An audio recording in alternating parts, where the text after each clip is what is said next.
एवं महात्मानं महायोगी महेश्वरं महापापं हरं देवं मंकाराय नमो नमः। ओम नमः शिवाय महारुद्राय महाकालरुद्राय नमः।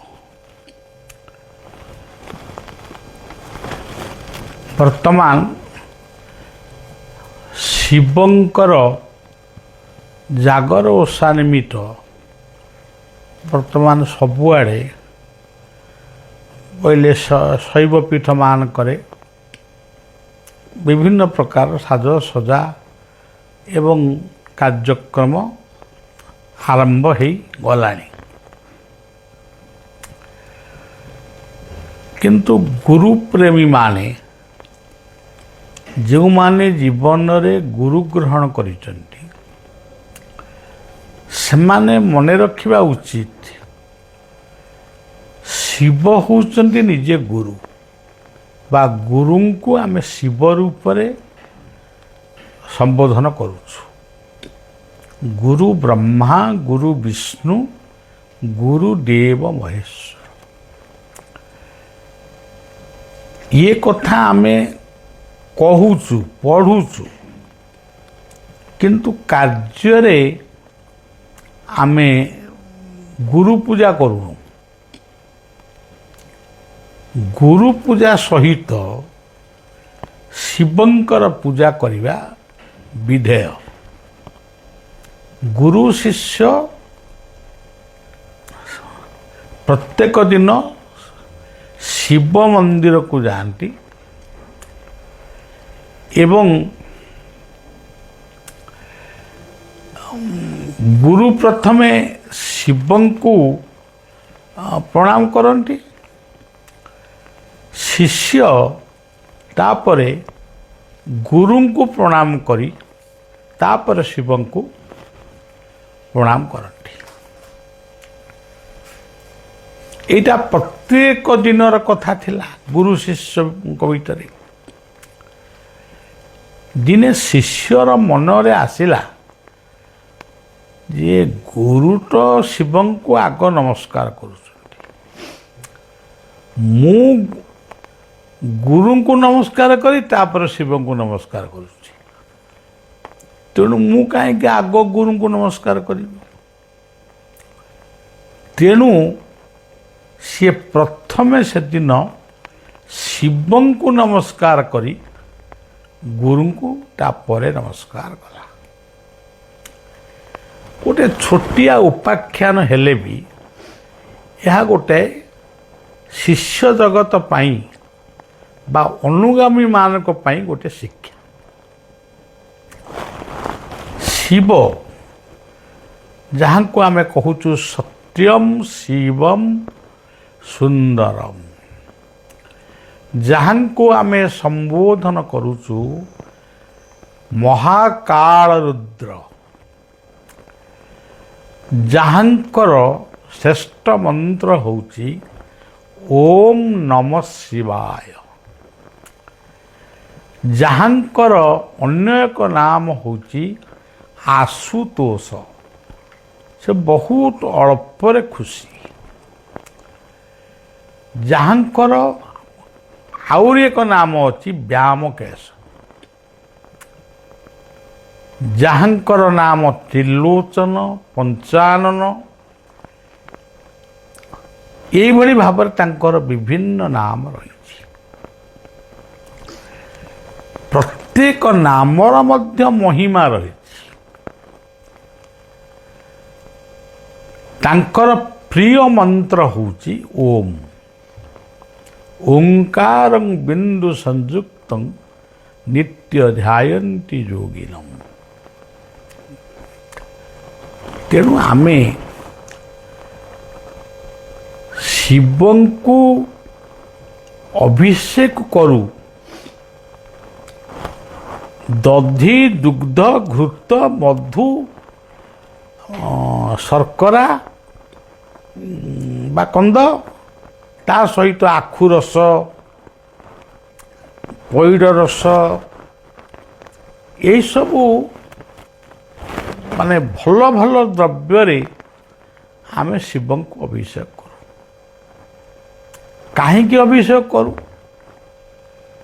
ଅଭିଷେକ ମାଧ୍ୟମରେ ଆମ ଜୀବନର ଅନେକ ଲକ୍ଷ୍ୟ ପୂର୍ଣ୍ଣ କରିବା ପାଇଁ ଆମେ ଶିବାଭିଷେକ କରୁ। କିନ୍ତୁ ପ୍ରକୃତରେ ଜଳାଭିଷେକରେ ଶିବ ବହୁତ ଖୁସି। ତେଣୁ ତାଙ୍କ ନାମ ଆଶୁତୋଷ। ଶିବ କହିଲେ ପୃଥିବୀ। ପ୍ରତ୍ୟେକ ଜୀବ ଭିତରେ ଶିବ ଆତ୍ମା ସ୍ୱରୂପରେ ଅଛନ୍ତି। ଶିବଙ୍କର ମହିମା ତାଙ୍କ ମହିମ୍ନ ସ୍ତୋତ୍ରରେ ସ୍ପଷ୍ଟ ଲେଖା ହେଇଛି। ଆଜି ବି ଭାରତବର୍ଷରେ ଅନେକ ଶୈବ ଦର୍ଶନର ସଦ୍ଗୁରୁମାନେ ଅଛନ୍ତି। ଶୈବ ଦର୍ଶନର ତତ୍ତ୍ୱ ଯୋଗ ଆସନ ଉପରେ ଶିକ୍ଷା ଦେଉଛନ୍ତି। ଭକ୍ତମାନେ ବା ଅନୁଗାମୀମାନେ ସେମାନେ ଭାବୁଛନ୍ତି ଯେ ବୋଧେ ଯେଉଁ ସଦ୍ଗୁରୁ ଶିବଙ୍କର କଥା କହୁଛନ୍ତି ସେଇଠି ବୋଧେ ଶିବ ଅଛନ୍ତି, ଆଉ କେଉଁଠି ନାହାନ୍ତି। କିନ୍ତୁ ସେ ଭୁଲି ଯାଉଛନ୍ତି ତାଙ୍କ ଗାଁରେ ଯେଉଁ ଶିବ ମନ୍ଦିର ଅଛି ସେଠି ଯଦି ଓମ୍ ନମ ଶିବାୟ ମନ୍ତ୍ର ଜପ କରିବ ଯାହା ଫଳ ପାଇବ। ଆଉ ଗୁରୁ ପ୍ରଦତ୍ତ ମନ୍ତ୍ର, ଗୁରୁ ଯଦି ଗୋଟେ ମନ୍ତ୍ର ଦେଇଛନ୍ତି ଶିବଙ୍କର, ସେ ମନ୍ତ୍ରକୁ ଜପ କଲେ ତୁମେ ଯେଉଁ ଫଳ ପାଇବ ସବୁଠି ସେଇ ଫଳଟା ପ୍ରାପ୍ତ ହେବ। କିନ୍ତୁ ବର୍ତ୍ତମାନ ଦେଖାଯାଉଛି ଆମ ସନାତନ ଧର୍ମରେ ଭାରତବର୍ଷରେ ସବୁଗୁଡ଼ାକ ଅଡ଼ୁଆ ହେଇଗଲାଣି। ଯିଏ ଗଣେଶଙ୍କୁ ପୂଜା କଲେ ସେ କହୁଛନ୍ତି ଗଣେଶଙ୍କ ଠାରୁ ଆଉ ବଡ଼ ଠାକୁର କେହି ନାହିଁ। ଯିଏ ନାରାୟଣଙ୍କୁ ପୂଜା କଲେ ସିଏ କାହାରିକି ମାନୁନାହାନ୍ତି, ସିଏ କହୁଛନ୍ତି ଆମେ ବିଷ୍ଣୁଙ୍କ ଭକ୍ତ। ଏଭଳିକି ଆପଣମାନେ ବି ଜାଣିଥିବେ ଲିଙ୍ଗରାଜ ମନ୍ଦିରରେ ଆମର ଓଡ଼ିଶାର ଲିଙ୍ଗରାଜ ମନ୍ଦିରର ପ୍ରସାଦକୁ ମଧ୍ୟ ସେମାନେ ଗ୍ରହଣ କରିପାରୁନାହାନ୍ତି। ଆମେ ବ୍ରାହ୍ମଣ, ଆମେ ବୈଷ୍ଣବ, ଆମେ ଶୈବ ନିର୍ମାଲ୍ୟ ପାଇବୁନି, କିନ୍ତୁ ଅନନ୍ତ ବାସୁଦେବଙ୍କ ପ୍ରସାଦ ଆମେ ପାଇବୁ। ପ୍ରକୃତରେ କ'ଣ ଏହା ସତ୍ୟ? ତତ୍ତ୍ୱ ଜାଣିଲେ ତୁଟେ ଭ୍ରାନ୍ତି, ଭବସାଗରୁ ତରି ଯାନ୍ତି। ଓମ୍ ତତ୍ ସତ୍ ଭିତରେ ସମଗ୍ର ଜଗତ ଅଛନ୍ତି। ଯେଉଁଠି ଯୋଗ, ଯେଉଁଠି ଆସନ, ଯେଉଁଠି ଧ୍ୟାନ, ଯେଉଁଠି ପ୍ରାଣାୟାମ, ଯେଉଁଠି ସଦାଚାର, ସେଇଠି ଅଛନ୍ତି ଶିବ। ସେଇ ହେଉଛନ୍ତି ଶିବ। ଓଡ଼ିଶାର ପ୍ରସିଦ୍ଧ ଶୈବପୀଠ ଆଖଣ୍ଡଳମଣିଙ୍କ ପାଖରେ ଜଣେ ପେଟରେ ଯନ୍ତ୍ରଣା ଅନୁଭବ କରୁଥିବା ମଣିଷ, ସେ ଅନୁସରଣ ରହିଲେ, ପାଦୁକ ପାଇଲେ। କିଛି ଦିନ ପରେ ତାଙ୍କ ଧୈର୍ଯ୍ୟଚ୍ୟୁତ ହେଲା। ସେ କହିଲେ ଇଏ ଆଉ ବର ନେଇ ପାରିବେନି, ତାହେଲେ କେଉଁଠିକି ଯିବେ? ତାଙ୍କ ମନରେ ଗୋଟେ ଭାବନା ଆସିଲା, ଖୋର୍ଦ୍ଧା ପାଖରେ ଗୋଟେ ଜାଗା ଅଛି କାଇପଦ ବୋଲି, ସେଠି ଗୋଟେ ପୀର ଦେବତା ଅଛନ୍ତି, ମୁସଲମାନ ମାନେ ପୂଜା କରନ୍ତି, ହିନ୍ଦୁମାନେ ଦର୍ଶନକୁ ଯାଆନ୍ତି। ସେଇଠିକି ଗଲେ ମୁଁ ଭଲ ହେଇଯିବି। ସିଏ ଯେତେବେଳେ ଯାଉଛନ୍ତି, ସିଏ ଆଉ ଓମ୍ ନମ ଶିବାୟ କି ଆଖଣ୍ଡଳେଶ୍ୱରାୟ ନମଃ ଇଏ ମନ୍ତ୍ରକୁ ସବୁ ଭୁଲିଗଲେ। କେବଳ ପୀର ପୀର ପୀର ଏମିତି ହେଇକିରି ଗଲେ। ଆଉ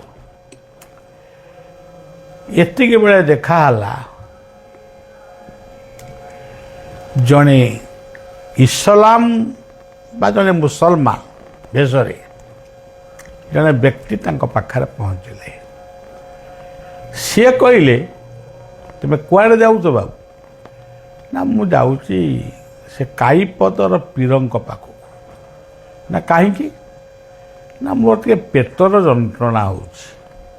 ନା ଡାକ୍ତରଙ୍କୁ ଦେଖେଇଲନି? ମୁଁ ଡାକ୍ତରଙ୍କୁ ଦେଖେଇଛି, ଭଲ ହେଲାନି। ମୁଁ ଆରେଡ଼ି ଆଖଣ୍ଡଳମଣିଙ୍କ ପାଖରେ ଉପାସନାରେ ଥିଲି, ସିଏ ଆଉ ବର ଦେଲେନି, ତେଣୁ ମୁଁ କାଇପଦର ଯାଉଛି ଆଉ। ଇଏ କଥାକୁ ଶୁଣି ସେଇ ମୁସଲମାନ ରୂପୀ ଯେଉଁ ମଣିଷ ବା ପୀର, ସେ ନିଜେ ପୀର, ସିଏ କହୁଛନ୍ତି ଆଖଣ୍ଡଳମଣିଙ୍କର ନାଁରେ ମଧ୍ୟ ଅନେକ ରୋଗ ଭଲ ହେଇଯାଏ। ଆଖଣ୍ଡଳମଣିଙ୍କ ପାଦୁକରେ ମଧ୍ୟ ଅନେକ ରୋଗ ଭଲ ହେଇଯାଏ। ଆରେଡ଼ିରେ ଗାରେଡ଼ି ନାହିଁ। ତେଣୁ ତୁମେ ଆଖଣ୍ଡଳମଣିକି ଛାଡ଼ିକିରି ପୁଣି କାଇପଦର ପୀରଙ୍କ ପାଖକୁ ଯାଉଛ। ସିଏ କ'ଣ ଅଲଗା, ଇଏ କ'ଣ ଅଲଗା? ଆଚ୍ଛା, ଯଦି ଯାଉଛ, ମୁଁ କାଇପଦର ପୀରଙ୍କ ପାଖରୁ ଆସିଛି, ମୋ ପାଖରେ ବିଭୂତି ଅଛି, ନିଅ ପାଅ। କିନ୍ତୁ ଏଇଠୁ ପୁଣି ଫେରିଯାଅ ଆଖଣ୍ଡଳମଣିଙ୍କ ପାଖକୁ। ସେ ଆଶ୍ଚର୍ଯ୍ୟ ହେଲେ, ଚିନ୍ତାରେ ପଡ଼ିଗଲେ, କ'ଣ କରିବି? ସେ ପାଦୁକଟାକୁ ଯେମିତି ପାଇଛନ୍ତି ତାଙ୍କର ଦେହ ଆସ୍ତେ ଆସ୍ତେ ସୁସ୍ଥ ହେବାରେ ଲାଗିଲା ଏବଂ ସେ ଆଖଣ୍ଡଳମଣିଙ୍କୁ ପୁନର୍ବାର ଆଉ ପୀରଙ୍କୁ ସିଏ ପୁନର୍ବାର ପ୍ରଣାମ ଜଣାଇ ଆଖି ଖୋଲିଲା ବେଳକୁ ସେ ବ୍ୟକ୍ତି ଆଉ ନଥିଲେ। ସେଇଠୁ ସେ ପୁଣି ଆଖଣ୍ଡଳମଣିଙ୍କ ପାଖକୁ ଫେରିଲେ। ମୁଁ ଏକଥା ଆପଣମାନଙ୍କୁ କାହିଁ କହୁଛୁ? ଆମେ ଜ୍ଞାନୀ ପଣ୍ଡିତ, ବହୁତ ବୁଦ୍ଧିଆ, ବହୁତ ଶାସ୍ତ୍ର କହୁଛୁ, ମାନେ ଶ୍ଳୋକ କହିକିରି ଗଦା କରି ପକାଉଛୁ, କିନ୍ତୁ ଆମ ଭିତରେ ଅଛି ଗଣେଶ ବଡ଼, ନାରାୟଣ ଛୋଟ, ନାରାୟଣ ବଡ଼, ରୁଦ୍ର ଛୋଟ, ରୁଦ୍ର ବଡ଼, ଅମ୍ବିକା ଛୋଟ, ଅମ୍ବିକା ବଡ଼, ସୂର୍ଯ୍ୟ ଛୋଟ, ଏମିତିଆ ସବୁ ଆମର ଭାବନା। ତାମାନେ ଆମର ଭାବନାଟା ସବୁଠାରୁ ନିମ୍ନଗା। ଜଳକୁ କୁହାଯାଏ ନିମ୍ନଗା, କାରଣ ଜଳ ଉଚ୍ଚରୁ ନିଚୁକୁ ଗଡ଼ିଯାଏ ବୋଲି ତାକୁ ନିମ୍ନଗାମୀ ବୋଲି ତାର ଗତିକୁ କୁହାଯାଇଛି।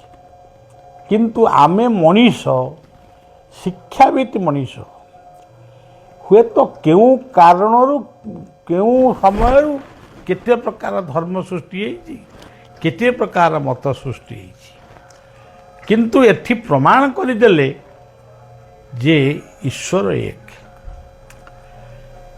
ଆଖଣ୍ଡଳମଣିଙ୍କ ପାଖରେ ପହଞ୍ଚିଲେ, ସେଠି ମାର୍ଜନା କଲେ ଏବଂ ପାଦୁକ ପାଇଲେ। ଦିନେ ଓଳିଏ ପୁଣି ରହି ପୁଣି ତାଙ୍କ ଘରକୁ ଫେରିଲେ। ସେ ରୋଗଟି ବି ଗଲା। ତେଣୁ ଓମ୍ ନମ ଶିବାୟ ମନ୍ତ୍ରକୁ ଜପ କର।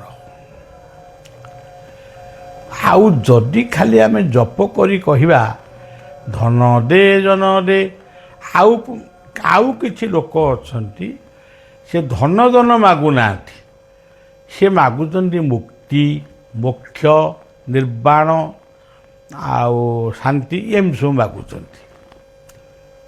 ପ୍ରକୃତରେ ତୁମେ ଯାହାଙ୍କୁ ଖୋଜୁଛ ସିଏ ତୁମ ଭିତରେ ଅଛନ୍ତି। ତୁମେ ଯାହା ଭାବୁଛ ସେ ତତ୍କ୍ଷଣାତ୍ ତାକୁ ଜାଣୁଛନ୍ତି ଏବଂ ତୁମେ ଯାହା ପାଇବ ସେ ସାଙ୍ଗେ ସାଙ୍ଗେ ତାର ବ୍ୟବସ୍ଥା ବି କରୁଛନ୍ତି। ଇଏ ବିଶ୍ୱାସ ଆମର ରହିବା ଉଚିତ। କର୍ମ ହିଁ ବ୍ରହ୍ମା। ଯେଉଁଠି କର୍ମର ଆରମ୍ଭ ହୁଏ ସେଠି ବ୍ରହ୍ମା ବୋଲି ତାଙ୍କୁ ଚିନ୍ତନ କରାଯାଏ। କର୍ମ ଯେପର୍ଯ୍ୟନ୍ତ ତୁମେ କରୁଛ ସେ ହେଉଛନ୍ତି ବିଷ୍ଣୁ। କର୍ମର ଫଳ ଯାହା ପାଇବ, କର୍ମେ ଈଶ୍ୱର ଯାହା ଦେବ, ଈଶ୍ୱର କହିଲେ ଶିବ, କର୍ମେ ଈଶ୍ୱର ଯାହା ଦେବ ଆନନ୍ଦେ ଉଦର ବସିବ। ଇଏ ହେଉଛନ୍ତି ଶିବ ତତ୍ଵ। ଯେଉଁମାନେ ଅକର୍ମା ତାଙ୍କୁ ବି ଠାକୁର ଖାଇବାକୁ ଦେଉଛନ୍ତି। ସେଥିପାଇଁ ଅକର୍ମା ଦାନିତି ବୋଲାଅ କର୍ମେ ନାହିଁ ମୋ ମତି। ଆଉ ସେ ତ କାମ କରିବା ପାଇଁ ତାର ହାତ ଗୋଡ଼ ନାହିଁ, ସେ କ'ଣ କରିବ? ତେଣୁ ତାକୁ ସିନା ଦୟା କରିବ, ତମର କ'ଣଟା ନାହିଁ ଯେ ତମକୁ ଦୟା କରିବେ? ତାର ହାତ ନାହିଁ, ସେ କାମ କରିପାରୁନି, ତାର ଗୋଡ଼ ନାହିଁ, ସେ ଚାଲିପାରୁନି, ତମର ତ ସବୁ ଅଛି। ତମେ କର୍ମକୁ ଛାଡ଼ିକିରି ତମେ ଯଦି କହିବ ମୋତେ ଜନ ଦେ କେଉଁଠୁ ମିଳିବ? ତେଣୁ ଭୋଦେବ କର୍ମ ପାଦେ ସେବ କର୍ମଠୁ ନାହିଁ ଅନ୍ୟ ଦେବ। ଆପଣମାନେ ଏତିକି ମନେ ରଖନ୍ତୁ, ଯଦି ଆପଣଙ୍କ ବାଡ଼ିରେ ଗୋଟିଏ ଡିସିମିଲ୍ ମାଟି ଯଦି ଅଛି, ସେ ମାଟିରେ ଆପଣ ଯଦି ଫସଲ କରିବେ, ଶାଗ ବୁଣିବେ, ଆପଣ ସକାଳୁ ଶାଗ କାଟିକିରି ଭାତ ଖାଇବେ ବା ପଖାଳ ଖାଇବେ। ଯଦି ଆପଣ ସେଠି ମାର୍ବଲ ପକେଇକି ଗୋଟେ ଘର କରିବେ, ସୁନ୍ଦର ମାର୍ବଲ ଘର, ଅମୁକ ବାବୁଙ୍କ ଘର ମାର୍ବଲରେ ହେଇଛି, ସେଠି ଖଡ଼ା ବି ବଞ୍ଚିବନି, ବରଂ ଗୋଡ଼ କେତେବେଳେ ଖସିଯିବ, ତମେ ନିଜେ ଛୋଟା ହେବ। ଚାଷ ଅଛି ଯାହାର, ବାସ ଅଛି ତାହାର।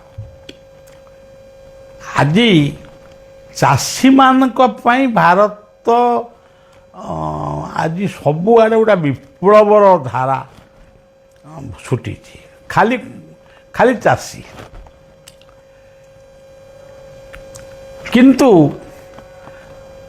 ଯେତିକି ଚାଷୀମାନଙ୍କ ପାଇଁ ଆମ ବାବୁମାନେ ବ୍ୟସ୍ତ, ସେତିକି ଦୁର୍ନୀତି ବହୁତ ହେଉଛି। ତା ପାଇଁ ତ କେଉଁଠି ଅନଶନ ହେଉନି। ଦୁର୍ନୀତି ହଟାଅ। ଏମିତି ଗୋଟେ ପାଟିରେ ପଶି ଯାଉଛି, କହୁଛନ୍ତି ଦୁର୍ନୀତି ହଟାଅ, କିନ୍ତୁ ଦୁର୍ନୀତି ବାଟରେ ଅଛି। ଗୋଟେ କିରାନୀ ଚାକିରି କରିଥିବା ଲୋକ ଘରେ ଏତେ କୋଠା, ଏତେ ସୌଖିନ ଦ୍ରବ୍ୟ ଅଛି, ଆପଣମାନେ ଟିଭି ପରଦାରେ ବି ଦେଖିବାକୁ ପାଉଥିବେ। ତାପରେ ତ ଆହୁରି କେତେ ଇଞ୍ଜିନିୟର, କେତେ ଡାକ୍ତର, ଦେଖୁଥିବେ ଖାଲି ଟଙ୍କା ସୁନା ତାଙ୍କ ଘରେ ଗଦା ହେଇଛି। ବୈକୁଣ୍ଠ ଭିକାରୀ ଡାକେ ରଖ ଭଗବାନ, ଏବେ ବି ଭିକାରୀ ଡାକୁଛି ଭଗବାନକୁ, ମୋତେ ଖଣ୍ଡେ ରୁଟି ମିଳୁ। କିନ୍ତୁ ଆମେ ସୁନା ମହଣ କହୁଛୁ, ଟଙ୍କା ଗଣିବା ପାଇଁ ମଧ୍ୟ ମେସିନ୍ ଦରକାର ହେଉଛି। ଗୋଟିଏ କ୍ଲର୍କ ଚାକିରି କରିଥିବା ଲୋକ ସେ ଏତେ ଟଙ୍କା ରୋଜଗାର କରିପାରିଛି, ଅତ୍ୟନ୍ତ ସୌଖିନ ଜିନିଷ ବ୍ୟବହାର କରୁଛି, ତାହେଲେ ଧର୍ମଟା କେଉଁଠି ଅଛି? ସେଥିପାଇଁ କୁହାଗଲା ଭୋଦେବ କର୍ମ ପାଦେ ସେବ କର୍ମଠୁ ନାହିଁ ଅନ୍ୟ ଦେବ। ଏଇ ଦେଶ ପରାଧୀନ ଥିଲା। ଏଇ ଦେଶକୁ ସ୍ୱାଧୀନତା ଆଣିବା ପାଇଁ କେତେ ଫାଶୀ ଖୁଣ୍ଟରେ ଝୁଲିଗଲେ, କେତେ ଇଂରେଜୀର ଠୋ ଠା ଗୁଳିରେ ଟଳି ପଇଲେ। ଏଇ ଭାରତବର୍ଷ 100 ବର୍ଷ ତାର ସ୍ୱାଧିକାର ପ୍ରାପ୍ତ ହେଇନି, 100 ବର୍ଷ ପୁରିନି। କିନ୍ତୁ ଆଜି ଦୁର୍ନୀତିର ଗନ୍ତାଘର ହେଇଯାଇଛି। ସରକାର ଭଲ କଥା କହୁଛନ୍ତି, ପ୍ରଶାସକ ଭଲ କଥା କହୁଛନ୍ତି, ସବୁ ସରକାର, ଯେଉଁ ସରକାର ଯେତେବେଳେ ଆସିଲେ ସମସ୍ତେ ଦୁର୍ନୀତି ମୁକ୍ତର କଥା କହୁଛନ୍ତି, କିନ୍ତୁ ଦୁର୍ନୀତି ହଟିଛି କି? ଆଉ ଯେଉଁମାନେ କହୁଛନ୍ତି ଦୁର୍ନୀତି ହଟାଅ, ସିଏ ନିଜେ ଦୁର୍ନୀତି ମୁକ୍ତ କି? ନିଜକୁ ପଚାରନ୍ତୁ।